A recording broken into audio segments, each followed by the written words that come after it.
나는 전능하신 아버지 하나님 천지의 창조주를 믿습니다. 나는 그의 유일하신 아들 우리 주 예수 그리스도를 믿습니다.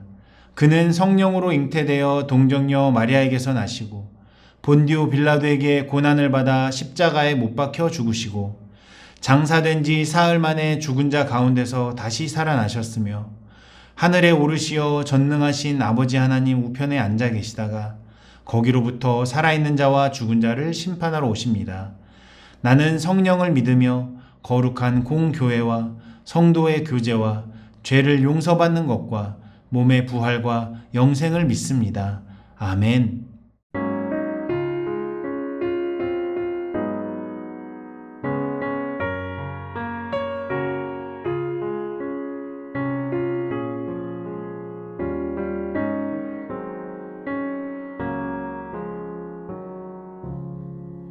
주 예수보다 더 귀한 것은 없네. 이 세상 무기와 바꿀 수 없네. 영 죽은 내 대신 돌아가신 그 놀라운 사랑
할렐루야. 오늘 이 아침 우리에게 주시는 하나님의 말씀은 민수기 22장 31절에서 35절 말씀입니다.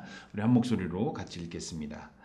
그때 여호와께서 발람의 눈을 밝히심에 여호와의 사자가 손에 칼을 빼들고 길에 선 것을 그가 보고 머리를 숙이고 엎드리니 여호와의 사자가 그에게 이르되 너는 어찌하여 내 나귀를 이같이 3번 때렸느냐? 보라, 내 앞에서 내 길이 사악함으로 내가 너를 막으려고 나왔더니 나귀가 나를 보고 이같이 3번을 돌이켜 내 앞에서 피하였느니라. 나귀가 만일 돌이켜 나를 피하지 아니하였더라면 내가 벌써 너를 죽이고 나귀는 살렸으리라. 발람이 여호와의 사자에게 말하되 내가 범죄하였나이다. 당신이 나를 막으려고 길에 서신 줄을 내가 알지 못하였나이다. 당신이 이를 기뻐하지 아니하시면 나는 돌아가겠나이다. 여호와의 사자가 발람에게 이르되 그 사람들과 함께 가라. 내가 내게 이르는 말만 말할지니라. 발람이 발락의 고관들과 함께 가니라. 우리 주님의 말씀입니다. 자, 오늘은 좀 어려워요. 이름이 발락, 그리고 발람, 그리고 나귀의 교훈. 발락, 발람, 그리고 나귀의 교훈이라는 제목으로 함께 은혜를 나누려고 합니다. 오늘 22장 본문부터 23장, 24장 이 3장은 하나의 이야기로 되어 있는데요. 이 발람의 교훈이라는 제목으로 정리할 수 있겠습니다.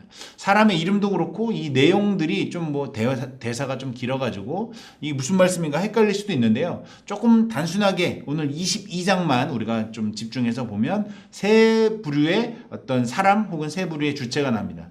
발락, 이제 불신자를 상징하고요.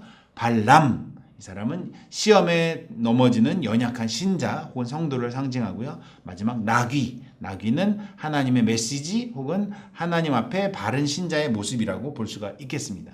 자, 그 3 주체를 한번 보도록 하겠습니다. 먼저 발락은 전형적인 아까 말씀드린 것처럼 불신자의 모습이라고 할 수 있습니다. 오늘 본문 4절에 보면요. 십볼의 아들 발락이다. 이 발락은 모압의 왕인데요. 이스라엘 백성이 이 가나안 땅으로 가기 위해서 꼭 만나야 될 상대가 바로 이 모압 나라였습니다. 모압은 요단강을 기준으로 이 오른쪽 동편에 있었는데요. 앞에 이제 오늘 22장 앞장에 보면은 이스라엘이 이제 가데스 바네아에서 쭉 올라올 때 이스라엘의 길을 비켜주지 아니했던 한 나라가 있었는데요. 아모리 민족 또 바산 민족이 있었습니다. 이 아모리와 바산이 이 이스라엘을 대적해서 결국은 전쟁을 했다가 크게 패했다는 소문이 이 모압 왕인 발락이 들은 거예요. 그러니까 결국은 아모리도 패했고 바산도 패했는데 그 다음 차례가 우리 모압이구나 크게 이제 두려워하고 있었다는 것이죠. 오늘 22장 2절에서 3절을 한번 보면요.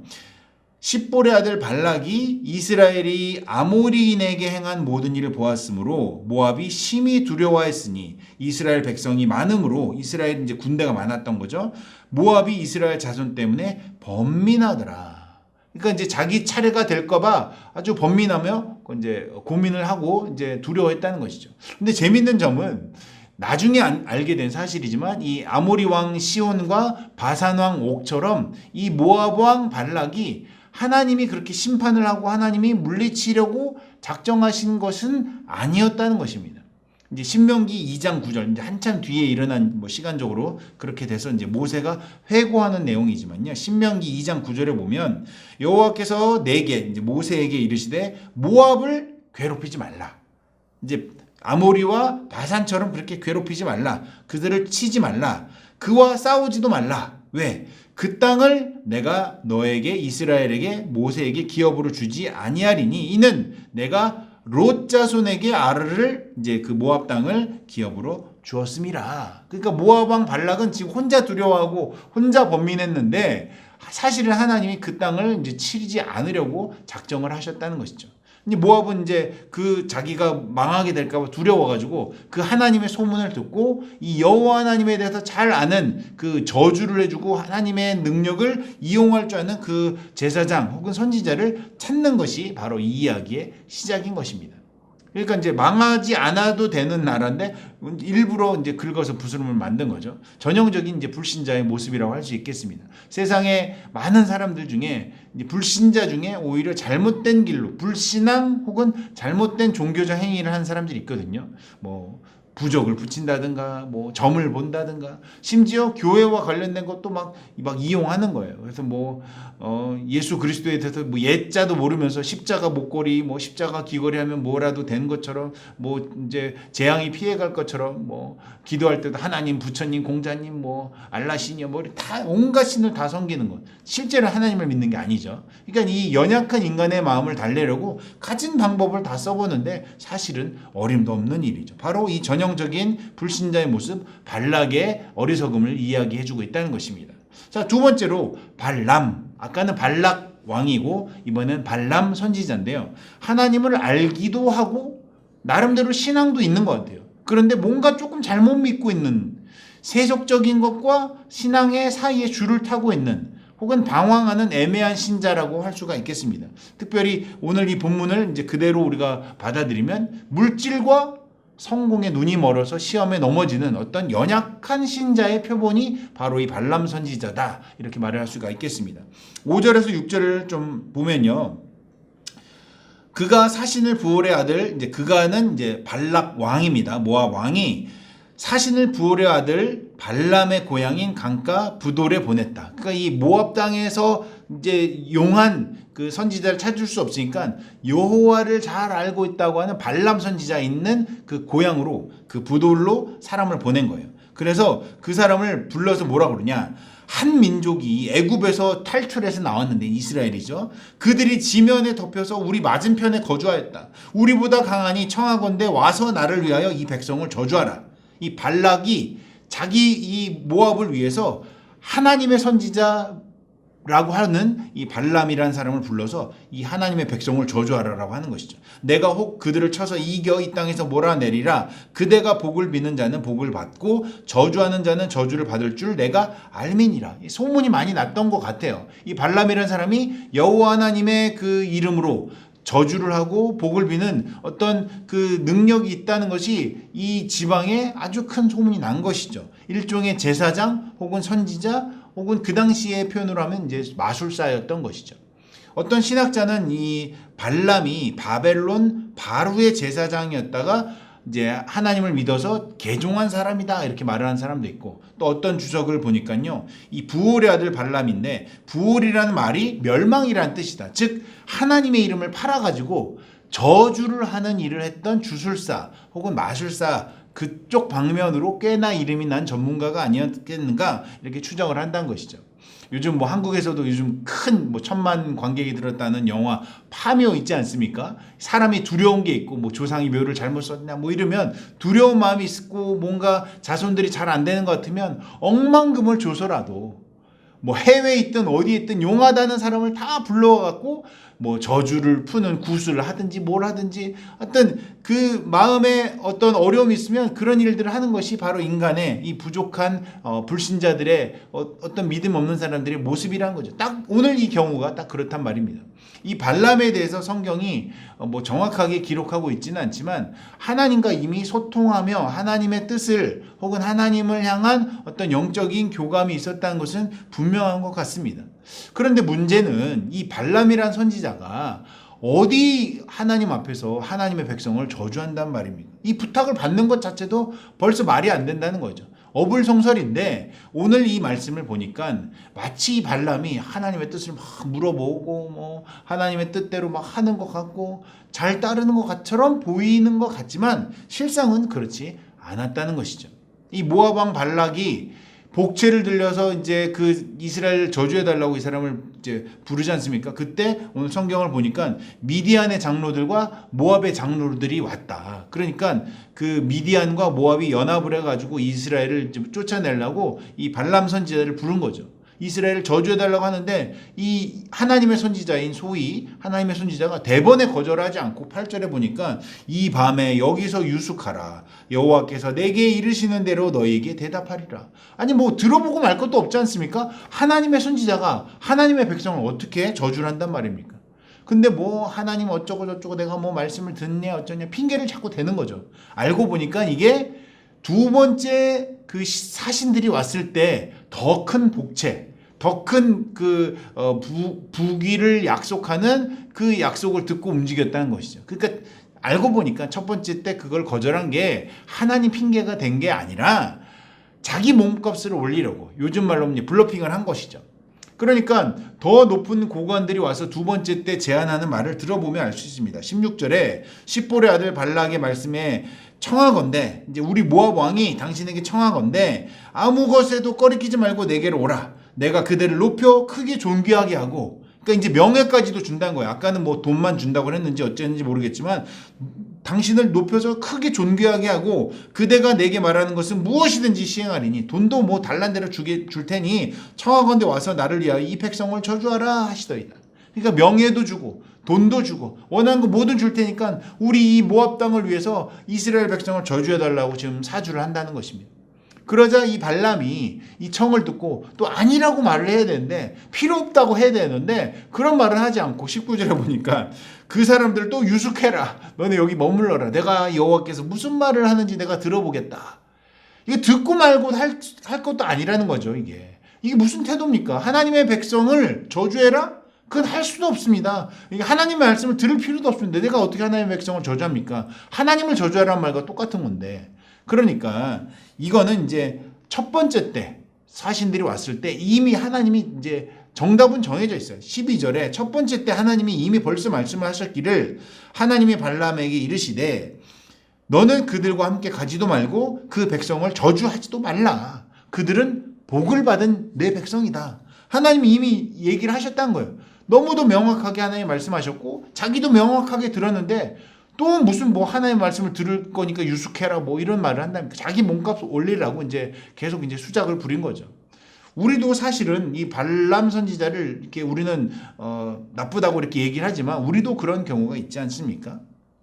우리도 믿는 사람으로서 이거는 믿음의 길이 아닌데, 이거는 죄악의 길인데, 이거는 이렇게 하면 안 되는데 하면서도 욕심 때문에 포기를 못 해가지고 조금 더 생각해보자고, 조금 더 기다려보자고, 끝끝내 그 유혹의 손길을 뿌리치지 못하고 절연하지 못하는 그 우물쭈물하는 그런 우리의 모습들이 있지 않습니까? 저만 그렇습니까? 이런 신자의 어떤 성도의 갈등, 유혹의 순간에 하나님께서 너 그렇게 그걸 포기 못하냐? 그러냐? 이 못된 버릇을 고치시려고 하나님이 결정을 내리십니다. 이제 어려운 말로 이제 신학적 용어로 허용적 작정이라고 합니다. 죄 지으려는 인간의 의지가 너무 강하니까 하나님께서 그걸 허용하신다는 거예요. 그리고 이제 벌을 내리시든지 돌이키게 하시든지 그냥 가봐라. 너 그렇게 돈이 탐나냐? 가봐라 이거죠. 오늘도 이 본문을 보니까 하나님께서 그 발람이 계속 수작을 부리니까 막 자기 몸값을 올리려고 하니까 그래 너 가봐라. 너 어디까지 가나 보자. 그래 너 가려면 가봐. 돈을 그렇게 쫓기를 원하면 선지자라는 놈이 그냥 명예를 쫓기를 원하면 가봐라. 내가 어떻게 되는지 보여줄게. 하나님이 이렇게 허용을 하셨다는 겁니다. 하나님 이렇게 나오실 때 무서운 겁니다. 얼른 정신 차리고 회개를 해야 되는데 또 우리가 그 돈의 눈이 멀어갖고 명예의 눈이 멀어갖고 그 유혹에 그걸 포기 못하면 또 그게 그렇게 안 된다는 거죠. 우리도 뭐 자녀들이랑 혹시 뭐 혼을 내거나 싸우거나 그러면 우리 애들이 너 엄마 아빠 말 안 듣고 집에 나가! 그러면은 성질이 나갖고 애들이 또 좋아 내가 못 나갈 것 같아 난 나갈 거야 뭐 이러니 저희 집 애들 아닙니다. 또 오해하지 마시고요. 그러니까 막 2판 4판 공사판 되는 거예요. 엄마 잘못했어요 아빠 안 그럴게요 이래야 되는데 내가 못 나갈 것 같아 문 콱 열고 이러면 안 된다는 거죠. 끝까지 간다고 하면 안 된다는 겁니다. 하나님께서 이렇게 복채를 더 받으려고 막 이렇게 막 수작을 부리고 막 뭐 머물러라 내가 하나님 말씀을 들어보고 하나님이 가라고 그러면 어쩌고 저쩌고 이런 명예와 물욕의 눈이 먼 발람을 하나님이 그냥 가게 하신다는 거죠. 이 본문만 보면 하나님이 하나님 말씀을 듣는 것처럼 그럴싸한 것 같지만 실제로 이 발람의 마음이 얼마나 악했는지 성경 여러 곳곳에서 증거하고 있습니다. 예를 들면 베드로후서 2장 15절에 보면 부올의 아들 이 발람의 길이 불의의 삭슬을 사랑했다. 그러니까 정당한 대가가 아니라 불의한 돈을 사랑했다. 그러니까 돈에 눈이 멀었다라는 그 대표적 인물이 이 발람이다라고 베드로후서에서 기록하고 있다는 것입니다. 유다서에서도 돈을 사랑하는 사람의 대표로 이 발람을 꼽으면서 뭐라고 그러냐면 화 있을진저 이 사람들이여 가인의 길에 행하였으며 삭슬 위하여 발람의 어그러진 길로 몰려갔다. 그러니까 가인 발람, 그 다음에 고라의 폐역, 세 가장 대표적인 악한 사람들 중에 하나가 이 발람이다라고 유다서에서도 이야기하고 있다는 것입니다. 그러니까 이 발람은 결국 자신의 믿는 하나님을 믿으면서도 세속적인 길에, 그 유혹의 길에 넘어진 믿음에 연약한 사람의 표본이다. 자, 세 번째로 우리에게 주는 교훈은 무엇이냐? 미물인, 동물인 나귀의 입을 통해서 하나님께서 성도의 길을 꾸짖으신다. 이 발람의 불의를 하나님께서 책망하셨다는 것입니다. 더 큰 보수와 더 높은 명예를 쫓아가는, 그것을 위해서 하나님의 이름을 팔아가면서까지 저주를 하겠다고 이 나서는 철없는 발람을 향해 하나님께서 결국 말리신다는 것이죠. 22절 표현을 보면 하나님이 심지어 진노하셨다. 가볼 테면 가라, 그 하나님이 아니에요. 어젯밤에 그냥 그래 너 가려면 가라, 이게 아니에요. 까불다가 이제 큰 코 다친단 말이 있죠. 죄의 길에 본격적으로 나서서 이 발람이 이제 저주를 하려고 이제 채비를 해갖고 나귀를 타고 막 가는 거예요. 하나님과 소통하는 그 선지자가 하나님의 백성을 저주하려고 나간다는 거예요. 끝까지 가본다고 하는 그 일탈을 하나님이 두고 보시지 않고 돌이키도록, 다시 한번 회개하도록 하나님께서 여호와의 사자를 보내신다는 겁니다. 사실 이 발람이 자기 고향도 아니에요. 저 먼 모압까지 그냥 나귀를 타고 신나게 가는 거예요. 원정길을 떠나는 것이죠. 내가 멀리까지 출장 가서 저주를 하면 이 돈을 내가 2번이나 이제 반려를 했으니까 얼마나 돈을 많이 줄까? 얼마나 내 이름이 이 지방의 저주의 대명사로 내가 이렇게 얼마나 이제 유명해질까? 더 많은 돈을 벌겠지. 이렇게 된다는 거죠. 이 뭐랄까 다가올 이 하나님의 심판을 알지 못하고 그냥 눈이 멀어가지고 그 삭슬 향해서 불의의 삭슬 사랑하다가 자꾸 여호와의 사자가 나타나는데 나귀가 멈춰서는데 그걸 자꾸 막 이랴 왜 안 가냐 막 이렇게 때렸다는 것이죠. 그걸 3번이나 한 거예요. 그러니까 하나님이 보다 못하셔가지고 나귀의 입을 열어서 이렇게 말씀하십니다. 나귀가 이렇게 말을 하는 거죠. 내가 당신에게 무엇을 하였길래 나를 이같이 3번을 때리느냐. 그러니까 발람이 또 그 나귀가 말을 하는데 거기다 또 대고 대답을 해요. 네가 나를 거역했기 때문에 내 손에 칼이 있었으면 너 나한테 죽었어. 그러니까 나귀가 또 발람에게 이르죠. 나는 당신이 오늘까지 당신의 일생 동안 탄 나귀가 아니냐. 내가 언제 당신에게 이같이 하는 버릇이 있었더냐. 그러니까 이 또 발람이 그렇지, 그런 적 없었지, 이렇게 얘기를 한다는 거예요. 사실은 나귀가 말을 하네 이러면서 이 비범한 순간, 이 특별한 순간을 어떻게 뭐 익스트라오디너리한 이 순간에 뭔가 이게 이상한 일이구나라고 깨달아야 되는데 발람이 그냥 그 나귀랑 얘기를 하는 거예요. 평범하게. 이게 무슨 자기가 지금 받을 돈 생각하면서 지금 이 무슨 일이 일어나는지 몰랐던 것이죠. 31절에 보니까 그때의 여호와께서 발람의 눈을 밝히셨다. 이 나귀랑 대화하는 발람의 눈을 밝히셔가지고 이 앞에 여호와의 사자가 지금 손에 칼을 빼들고 길에 선 것을 보게 하셨다는 것이죠. 그러니까 머리를 숙이고 당장 엎드려가지고 이제야 하나님이 말리셨다는 것을 그때 깨달았던 거예요. 늦었지만 그건 그나마 다행인 것이죠. 32절에 여호와의 사자가 이 칼을 빼들고 서서 뭐라고 그러냐면 보라 내 앞에서 내 길이 사악함으로 내가 너를 막으려고 나왔다. 이 발람의 길이 사악했다는 것을 하나님 핑계대고 막 이렇게 저렇게 말은 새치열을 놀려가지고 뭐 청산유수같이 말을 했지만 이 발람의 마음이 사악했다는 것을 하나님께서 다시 한번 하나님의 사자를 통해서 말씀을 해주고 계시다는 것이죠. 네가 지금 나귀를 탓하냐? 나귀가 살고 너가 나한테 죽었어야 돼 라고 지금 여호와의 사자가 33절에 말씀하셨다는 것이죠. 이 발람이 이제 겁을 먹었죠. 아유, 여호와의 사자까지 나타나셨으니 난 망했구나. 이 돈이고 뭐고 하나님이 기뻐하시지 않으면 저는 집으로 가겠습니다. 목숨만 살려주십시오. 뭐 실제로 그런 마음이 있었는지 없었는지 모르겠습니다. 어쨌든 발람은 좀 이제 영악한 사람이니까. 그러니까 돌아가겠습니다. 그러니까 하나님께서 일단 나온 길이니까 기왕 이렇게 된 거 그냥 가라. 하나님께서 가라라고 말씀하시면서 당부의 말씀을 주시죠. 35절에 여호와의 사자가 발람에게 이르되 그 사람들과 함께 가라. 내가 내게 이르는 말만, 이 하나님이 너한테 말하라고 하는 말만 대신 말해라. 대신 이 사람들 따라가서 네 마음대로 하고 싶은 말 하지 말고 지금처럼 돈 준다고 하면 막 아무 말이나 하지 말고 내가 하나님이 말하는 말만 전해라 라고 보낸다는 것이죠.